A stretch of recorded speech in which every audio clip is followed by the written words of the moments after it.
Sir Jojo, ano po yung buong pangalan niya? Dioscuro Imbulatiti. Ano po, sir? Dioscuro Imbulatiti, or we call it Jojo. Junjo. Jojo. Sir Jojo. Sir Jojo. Ayan. Senior agriculturist ng Philippine Root Crops. Ayan. So, senior agriculturist po yung ating kausap ngayon. At ang topic natin ay yung tamang cultural management ng kasaba base sa mga scientists. Ayan. So, ito yung hindi chismis-chismis. Ito yung mga totoo na dapat nating gawin bilang mga farmers para makita natin talaga yung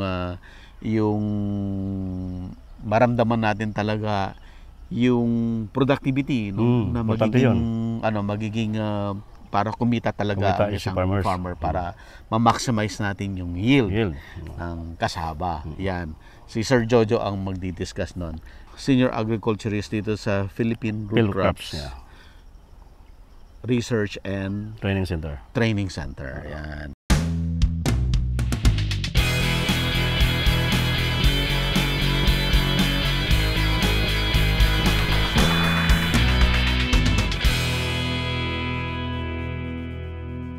Available na po ang agribusiness merch sa Shopee. Ang link nasa description box.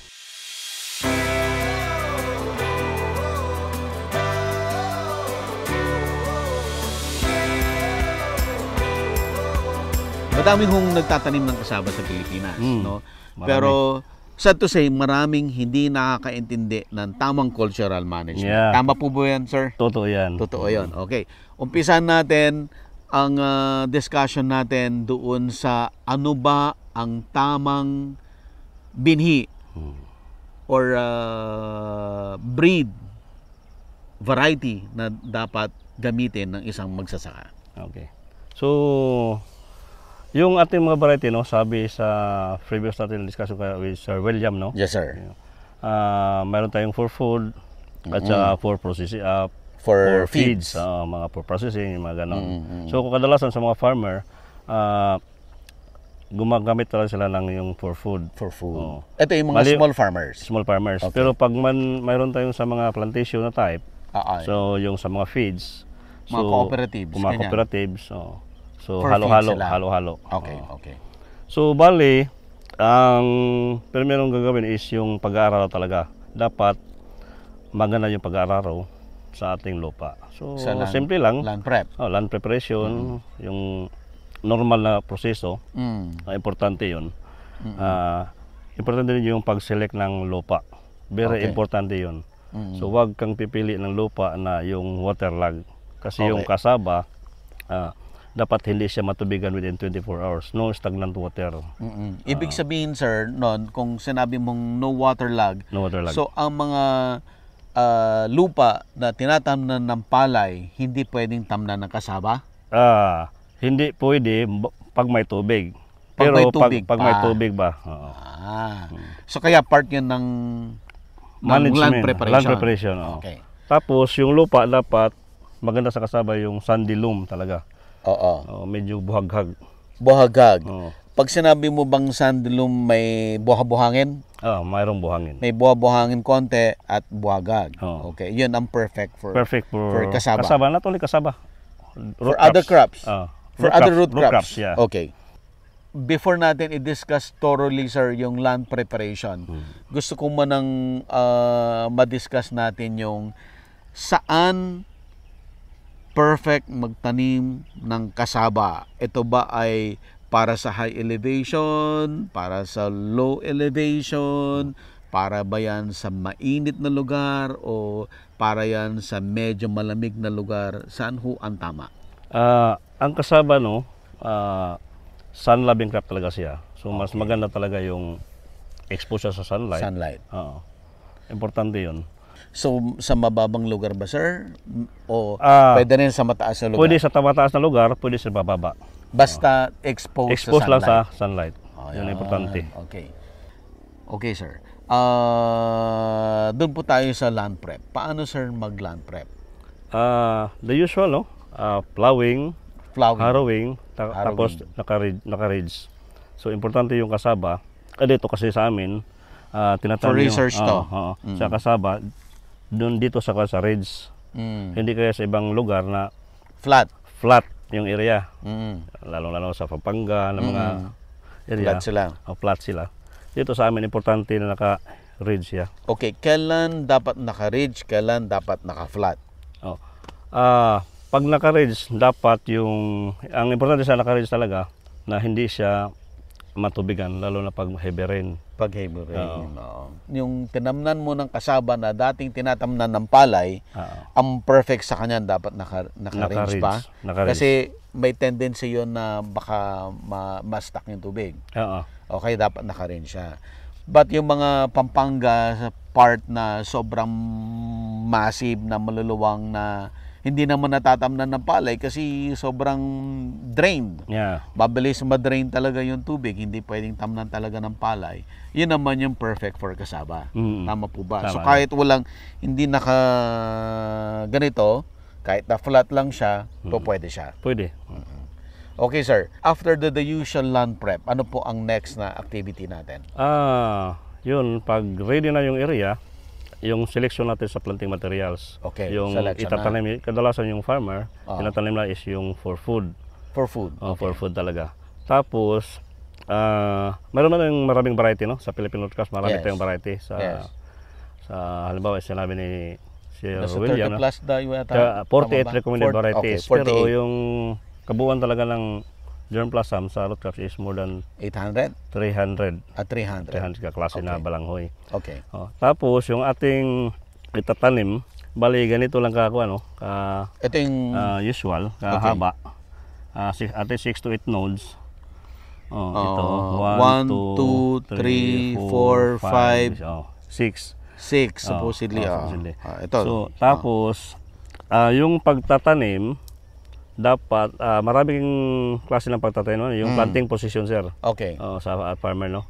So mayroong patayo, tayong tayo, patagilid, may saka tagilid, pahiga. May pahiga. Okay, dapat wag lang natin baliktad. Wag lang baliktad. Wag lang baliktad. Kasi hindi tutubo 'yon. Hindi tutubo. At sabi nila, pag nabaliktad daw yung kasaba, nakakalason. Oo, hindi yan totoo. Hindi totoo 'yan. Nandiyan talaga sa variety ng kasaba na yung nakakalason.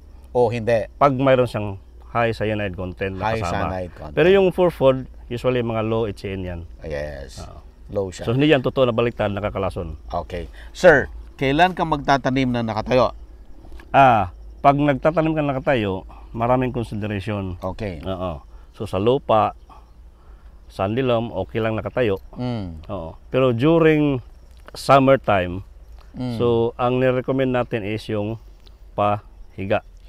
Kasi hindi siya ma-expose yung ating stem. Para hindi matuyot. Hindi matuyo. During summer yan. During so summer. during rainy season, okay lang yung nakatayo. Tayo. Okay. Kailan naman yung nakaslant? Yung usual na recommendation namin dito, sir, magtatanim kami, patayo at saka slant. Patayo at slant. Walang pinagkaiba yan. Halos magkapareha siya. Yes, sir. Rainy season yan. Rainy season or dry season. Ang dry season lang nakahiga para matabunan, para hindi matuyot yung cuttings. Okay. Pero in terms of sir, alin ang mas mabilis mag-grow, alin yung mas marami ang itutuber, yung nakatayo ba, yung nakaside o nakahiga? Based sa study namin, sir, mas maganda yung nakatayo at saka nakatagilid. Kasi ang problema kasi pag nakahiga, hindi mo talaga ma-recognize kaagad yung dami ng tutubo sa area. Dami ng tutubo. Kasi doon nakikita. Hindi mo nakikita. Kadalasan kasi pag nakahiga, hindi mo mawasan na patay na pala nung sa ilalim. Hindi mo pa nakikita. Tapos pag tutubo siya, during harvesting naman, problemado pag harvest, lalo na sa mga lupa na hindi maganda. Kasi sobrang pag-harvest mo talagang matigas kasi madami yung kaniyang tuber. Kaya mas mahirap mo siyang i-harvest. Kung matigas yung lupa. Marami at saka marami ding stem na tutubo. Madami yung stem. Pero kung ang lupa mo ay yung perfect, yung sandy loam na perfect, yung kagaya ng Pampanga, walang problema. Walang problema. Pwede katayo, slanting or higa. Okay. Sige sir. So, alin naman po ang best na varieties na dapat hanapin ng mga farmers? Dito sa amin, sir, recommend namin is yung Lakan, Okay. galing UP, at saka yung Sarayong 5 galing Thailand. Best talaga dito sa amin na for food. Okay, for food, best for yun. And best dito sa Region 8. Region 8. Okay. For Pampanga? For Pampanga, ganun rin. Mayroong yung Lakan series, no? Mhm. Dr. Torno, yun yung ginagamit tayo sa Lakan. Mhm. Kasi for food talaga siya. Okay, how about yung mga Lanao, yung mga Mindanao? Mindanao, medyo mataas-taas yung kanyang cyanide content. Oo. Tinatalim nila siguro para hindi nakawin. Yung mga ganon. Kasi sa farmer, Okay. maraming plantation talaga sa Mindanao. Mhm. Nag-off sila ng medyo mataas-taas yung cyanide content. Cyanide content. Tapos, medyo mataas din yung kanyang dry matter saka yung starch. Mhm. O siguro baka mas maraming mga processing plant doon. Yeah, maraming Feed processing. processing plant. Oo. At saka kung for feeds ang habol mo, talagang kailangan mo ng maluluwang na taniman, which is meron ang Mindanao. Oo. Okay. So sa atin dito sa Kasaba, ang top producing is yung ARM, Autonomous Region of Muslim Mindanao. Autonomous So more region. than 40% ang Nagagaling doon sa ARM. doon sa ARM. Yes. So kabuuan talagang concentrated lang Kasaba sa Pilipinas doon sa Mindanao. Nandun talaga. Yung Pang ilan ang Eastern Visayas? Eastern Visayas, siguro na top 5. Nasa top 5. Nasa top 5 yung Eastern Visayas. Ang Region 3? Region 3, basta Autonomous Region Mindanao, Cagayan Valley. Pangatlo siguro ang Region 3. Basta lahat doon, halos Mindanao. Kasi yung ating mga brothers and sisters sa Mindanao, yung mga Muslim brothers, yun ang staple food nila. Stable food talaga nila. Okay, sir. So, nalaman na natin yung best varieties, nalaman na natin yung paano magtanim, nalaman na natin yung ano ang klaseng lupa na kailangan. Okay, pag nagtanim ka, when is the best time to plant? Onset sa rainy season, sir. Onset of rainy very season, which important is around, kung walang El Nino, mga bandang May, June? June. Okay. June, Taniman July. na yan. Taniman na. Okay. Ano po ang planting distance? Yung planting distance natin, depende sa variety. Mm. Kasi mayroong variety ng mga erect, mayroong Variety branching. ng mga branches. Pero usually, kadalasan ginagawa sa ating mga farmers at saka sa mga commercial plantation, 1 meter between reds and between plants is 0.5 to 1. So, bali, pwede ka 5 to 1 pwede ka mag 1 by 1 meter. meter? Meter. Pwede ka mag 1 by 0.5. Malalayo pala. Bali, ito, sir. Ito. Ito yung isang reds, tapos dito isang metros. Isang metro, yung pagitan ng dalawang plot. Oo. Tapos pag magkuhan ka, Yung distance naman ng one plant to another, 1 meter. 1 meter. Pwede ka rin mag 0.5. Pwedeng 0.5, pwedeng 1 meter. So, bawat planting distance, no? Yeah, totoo yan, sir. Pero yung ridge, yung kabila, 1 meter talaga. 1 meter or 1.5. 1 meter talaga. 1 meter talaga. 1 Pwede ka meter mag-reduce na 0.75. Basta pero 1 meter ang standard. Standard 1 meter. Tapos 0.5 doon sa pagitan ng Yung sa bawat pagitan plant. ng guwan. Bali, yung plant population mo, pag mag 1 meter by 1 meter ka, so bali sa isang hektarya, so 10,000 yun. 10,000 na cuttings. Pero pag 1 meter by 0.5, Oo. ano kang 15,000. Halos nakalahati mo Kalahati, pa. oo. Naging 1.5. Okay. Okay, sir. So, pag nakapagtanim po tayo, onset of the rainy season, ano ang mga management? Oo. So, ang kasaba, sir, ang critical period niya is... Ay, sorry, sir. Bakit importante yung land prep? Ano ang mga... Bakit ka nagla-land prep ng maayos? Ano mga gusto mong ma-achieve dyan? Importante yung land preparation, lalong-lalo na sa kasaba. Kasi yung ating kasaba, yung roots niya is nandun sa ilalim ng lupa. So, importante talaga na buhaghag. Kasi yung roots niya, dapat maka-expand siya ng maganda. Kasi pag hindi mo nila land prep, matigas ang lupa. So, yung expansion ng kanyang roots, talagang mabagal. Okay, kailan nag-start ang management sa plantation. So sa kasaba, sir, no, mayroon siyang critical period. Oh. So first 3 months is yung critical talaga. Okay. From pag nagtatanim ka na, importante yung mga management na nakaloob sa 3 months. Okay. Pagtatanim, tapos yung fertilization at saka pag-weeding. Okay. Dapat napasok lahat yun sa 3 months. Sa 3 months. Kasi pag after ng 3 months, yung ating kasaba, yung leaves niya nag-overlap na, yung canopy. Hindi na rin makalaki yung mga Damo. damo. Okay. So yung first 3 months, okay, na-mention yung fertilization. Kailan ang unang application ng fertilizer at ano ang ilalagay mong fertilizer? Based sa recommendation, sir, ang paglalagay ng fertilizer, ang ginagawa is-splitting. So dapat kadalawa ka na mag-apply. Dalawa lang? Dalawa. Doon sa first 3 months? Sa first 3 months. Okay. So yung first application, mag 21 days or 3 weeks after planting. From planting. Okay. Okay. From D1 to D21. Okay. Yung first application mo ng yung recommendation natin, no, sa kasaba, 6 to 8 bags complete fertilizer. Complete fertilizer. Inorganic fertilizer po ito? Inorganic fertilizer. Okay. Pwede ka rin mag 5 bags complete, 3 bags na putas. Ihalo mo po yan? Ihalo. I-mix mo yun para makompleto mo pa rin yung 8? Yeah. 8 bags. 8 bags. Yung 8 bags, yun yung i-distribute mo doon sa 1,500 cuttings. So, i-split mo yung kalahati during the 3 weeks after planting.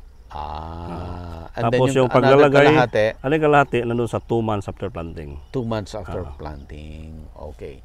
So, yun yung tamang fertilization. Yes, sir. Ano po ang requirement before mag-fertilize or after mag-fertilize? Pag nag-apply ka ng fertilization, importante yung pag-analyze ng lupa talaga. Very basic, you know. Okay. So, dapat i-analyze mo. Pero sa mga farmer natin, wala namang, pag wala pag-assess ng sa kanila yung pag-analyze ng lupa, so yun ang ating blanket application, 6 to 8 bags complete fertilizer. Yan talaga. Or mixture of 5 bags complete sa 3 bags. Safe po yun. Na-analyze mo man o hindi yung soil. That's the safe recommendation for fertilization. Saka importante yung splitting. Kasi pag apply mo ng first application, pag nakita mo maganda yung tubo ng ating tanim, so pwede ka nang hindi mag-apply ng ng second dose. Kung maganda. Kung maganda. Oo. So kung hindi maganda, automatic ilalagay mo. Lagay mo yun lahat. Lahat yun, uubusin mo yun. I see. Kung kadalasan kasi, sir, sa ating mga farmers, no, once magtatanim sila ng root crops, no, magtatanim ng root crops, general, or kasaba, hindi talaga naglalagay ng pataba, yung abono. Hindi talaga naglalagay. Alam naman natin, yung ating kasaba is very voracious eater ito. So, lahat halos ng nutrients nandun sa lupa, talagang kukunin, sisipsipin niya. So, dapat maglagay tayo ng pataba para may ma-replenish yung ating para yung potential yield ni kasaba, makuha natin. So, sir, yung first 3 months, kailangan mo ba ng irrigation? Hindi, kasi onset of the rainy season ka. Basta onset sa rainy season, walang problema. No need. No need. Yun lang kung hindi nag-ulan. When's the time na masasabi mo na kailangan mo pala magdilig? During summer, usually mayroong nagtatanim talaga na medyo hindi na iwasan na mayroong instant na init na mga ilang weeks. So, magdilig talaga ka. Magdilig ka. Mga ilang weeks ang hinihintay mo nun? Siguro mga 1 month na wala talagang ulan.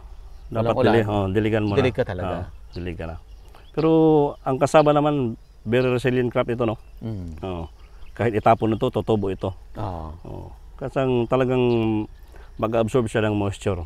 So during the rainy season, most likely kahit once na irrigation, wala. Basta may ulan. Yes, sir. And then, ilang beses kang nagpapadamo? Ang practice natin dito, sir, is 2.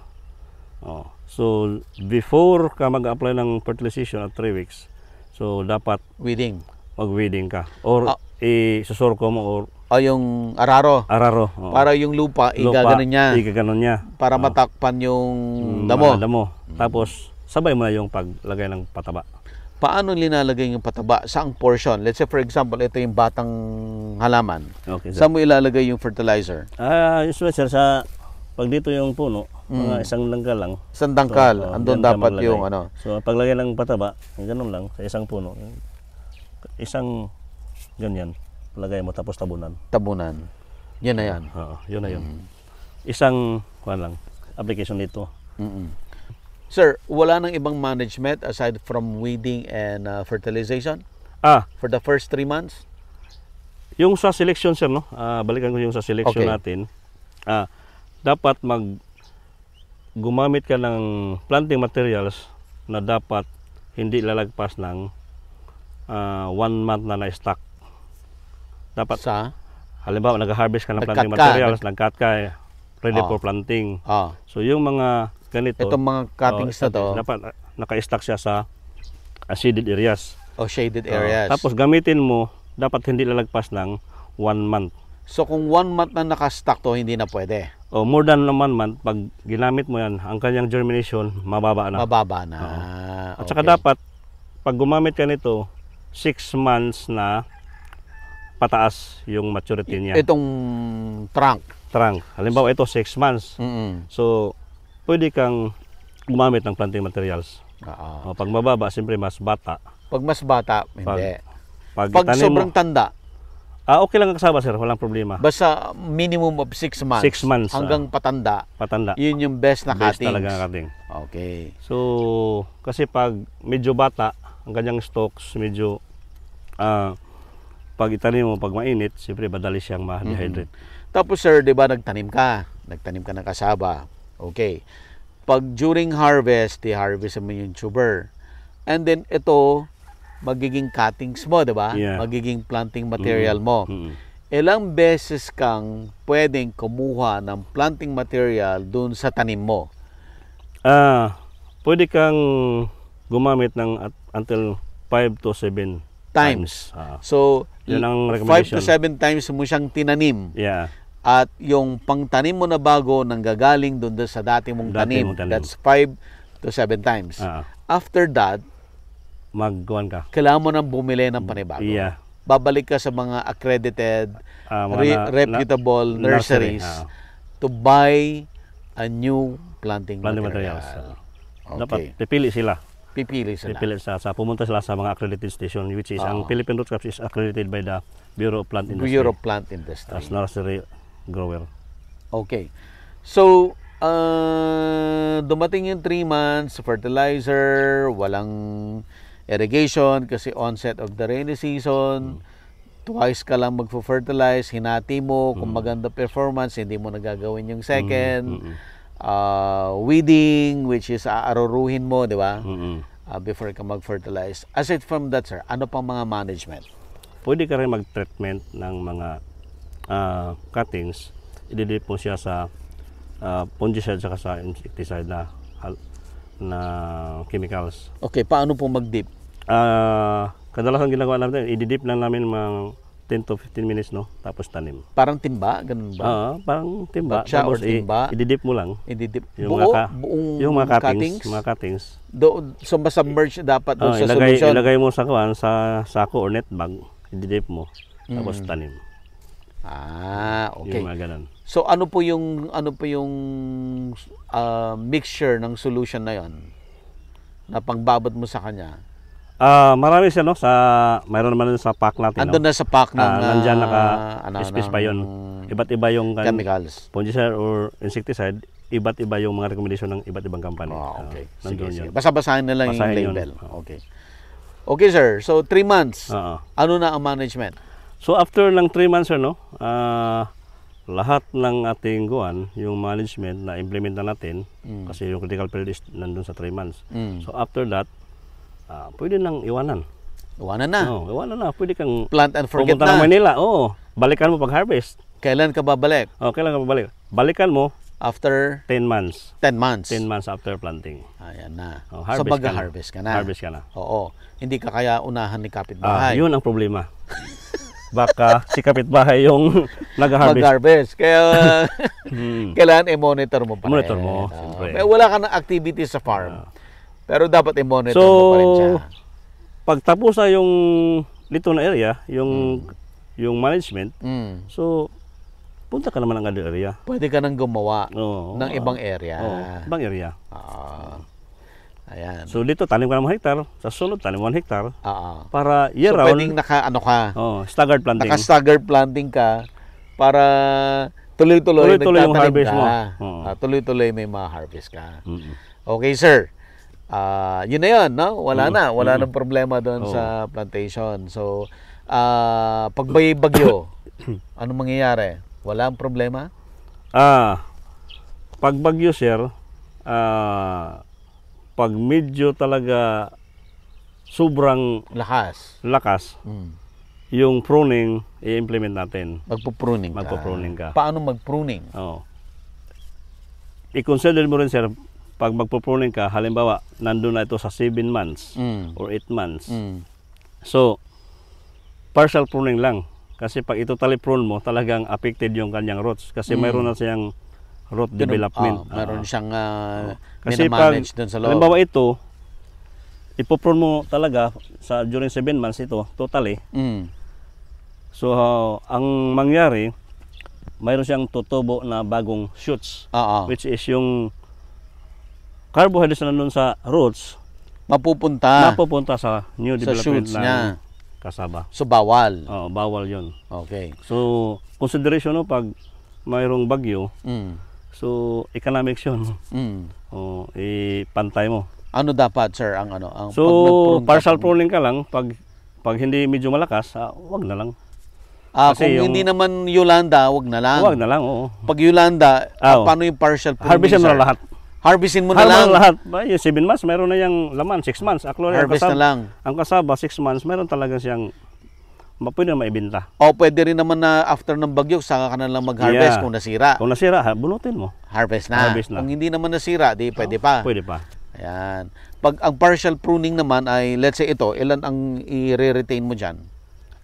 Halimbawa ito, sir. So, kunin mo to. Magtira ka ng yung main ang itira mo. Isa o dalawa. I see. So tanggal to, tanggal yon. Itong Tapos, dalawang main may iwan. Tapos ito na planting materials magagamit po sa ibang area. Ayan. So yan na ngayon itatabi mo. Itatabi na mo. Meron kang 1 month. 1 month. Bago mo siya gamitin. Ayan. So yan. So malinaw na po yung cultural management. Tapos may mga bagong variety na develop. Usually yung sa mga typhoon proof na area, no? Yung mga medyo mababa na mga variety. At saka yung mga eric. Kasi pag medyo mataas, pag mayroong hangin, madaling masira. Mas madaling masira. Okay, sir. Kumusta naman ang gastusin? Ang gastusin sa isang hektarya, usually ang ating gastos na range from 50 to 70,000 per hectare. All in? All in na. Lahat. Land preparation, bili ng planting materials, fertilizer application, weeding operation. Okay. So, nag-range from 50 to 70. Okay. Kung hindi ka bibili ng planting material, dahil dati ka nang nagtatanim, magkano mamimenos mo pa? Sa isang hektarya, makakaminos ka ng 10,000. 10,000. So, magiging kasi 40 to 60 na lang. Kasi isang ganito, piso ito. Piso. So, magiging 40 to 60 na lang instead na 50 to 70,000. Okay. Kung meron ka ng planting material. Okay, sir. Yung gastusin na yon, ano ang mga way para mapababa mo siya? Kung sarili mo, ikaw yung farmer, wala kang mga tao, mapapababa mo pa yung 50 to 70? Mapababa, sir. Magkano ibababa nun? Makapababa ka pa at same time, yung ikaw mismo, siyempre, hindi ka nagagastos kasi so, ikaw wala ka ng labor. So wala ka ng labor, magkano na lang, sir, ang puhunan mo? Usually, nandyan sa mga 30 to 40. 30 to 40 na lang. Okay, sir. Magkano ang kikitain mo? Ayun. So, ilang tons ang ma-harvest mo doon sa 10,500? Tama ba? 15,000 na cuttings sa 1 hectare. Ilang tons ang ma-harvest mo doon? Halimbawa, sa isang puno, makakuha tayo ng 5 kilograms wow. per hill. Wow. So, So, 5 kilo. 15,000 times 5. Ah, Magkano yan? 15,000 times 75. So 75 tons. tons or 75,000 kilograms per hectare. Magkano nabebenta? Per kilo? Usually sa ating mga commercial, no, yung sa mga BIMIG na plant, yung sa San Miguel Corporation, ang presyohan nila is nandun sa 3 to 4 pesos. So 4 pesos per kilo. 4 pesos. Barat Yung yan fresh. kasi ano eh. Fresh. Oh. Oh. Diba sir, mas barat pag ganyan? Yung mga kumpanya bumibili. Yung totoo, di ba? Okay naman sir kasi volume naman, bulk. Oo. Oh, 75 tons, so times 4. Oh. So Ilan yan? medyo malaki-laki yun. 150, 300. 300. So, 300,000. Yeah, Ang 300,000. kikitain mo sa isang hektarya kung kumpanya ang bibili. Yeah. So Okay. 300,000 minus yung production cost mo Na 40. 50 to 70 halimbawa. Oh. So more or less mayroon kang 200. 250,000 In natin 200 8 months. in 10 months. 10 months. 10 months. In 10 months, may 250,000 ka. Importante- Maliit ang puhunan. Oo. 50 lang eh. Oo. Importante yung consideration dapat may merkado. Dapat may market lagi. Kasi pag nagtatanim ka ng ibang isang hektarya tapos walang merkado. So, paano yon? So, kung for feeds, kakausapin mo muna si BIMEG bago ka magtanim? Si San Miguel Corporation meron siyang mga assembler. Oh. So, yung small farmers, yung Kakausapin ni kakausapin assembler. niya sa assembler, magtatanim, usapan sila. So, parang nakakontrata na prior Nakakontrata. to. Halimbawa dito sa amin, dito sa Region 8, may yung Fatima Multipurpose Cooperative. Oh. Siya yung assembler ni San Miguel Corporation. Oh. Tapos si Fatima, maraming mga farmer na grower. Oo. So, Iko-consolidate ni Fatima. i-consolidate ni Fatima. Oo. Tapos si Fatima magdadala kay BIMEG. Magdadala ni Bimig. Okay. Sige. Anong presyo kay Fatima? Kay Fatima 4. 4. So magkano kay farmer na lang? 3 na lang. 4 din. So walang kita si Fatima. Walang kita si Co-op. Nandun sa pag-processing na. Kasi sila yung nagpa-process. Iti-chip nila. Sila na rin. So idadalhin niya kay BIMEG, ano na? Dried chips. Dried chips na. Na semi-process na. Semi-process. Si Co-op kikita sa pagpa-process na dadalhin kay BIMEG. Si farmer kikita ng 4 pesos, ibibigay niya kay Fatima Co-op. Floor price yun, walang ceiling. Baka si San Miguel mong sabi na 5 pesos, so si Fatima naman 5. Okay, sir. Okay. Okay na tayo doon sa institutional buyers. Paano naman pag yung sa palengke? Magkano naman ang presyo? Yung mga traders, yung dadalhin sa mga palengke, dadalhin sa Balintawak, or dadalhin sa ibang probinsya, or dadalhin sa mga local markets. Ano naman ang presyohan nila? Ang presyuhan sa wet market nandyan sa 10. 10 pesos 10 per pesos kilo. per kilo. Ano yan? Lahatan? Kukunin lahat ni buyer yon o Usually- isusort niya yon? Usually sa farmer, sa wet market, no, usually si farmer magdadala ng ilang sako, pakunti-kunti. Konti-konti lang. 3 sako, 5 sako. Local markets yan dito sa Leyte. Let's say for example, yung palengke ng Baybay. Ganon. Walang trader dito na kukuha ng truck dadalhin sa Metro Manila? Wala dito. Ba't sinabi nung yung taga Philippine Root Crops kahapon doon sa conference? Kamote. Kamote yun. Kamote yun, sir. Not kasaba. Not I'm kasaba. sorry. Ako nagkamali. So kamote pala Kamote. yan. So for kasaba, wala. Wala. Walang malalaki. Talagang pangpalengke lang. Kunti-kunti, pampalengke, tapos yung assembler ni San Miguel, yung Yun si nga, Fatima. which is magkaibang Volume, variety So talagang yung si Fatima, nagpatanim talaga siya for that specific variety na hindi pangkain, pang feeds. Feeds. Mayroon din sila for food. Mayroon din sila for foods. Kanino naman nila dinadala? Pinaprocess nila sa Sila ang planta. nagpa-process. Yung mga different products na, yung mga kakanin. Gaano kalaki ang demand niya?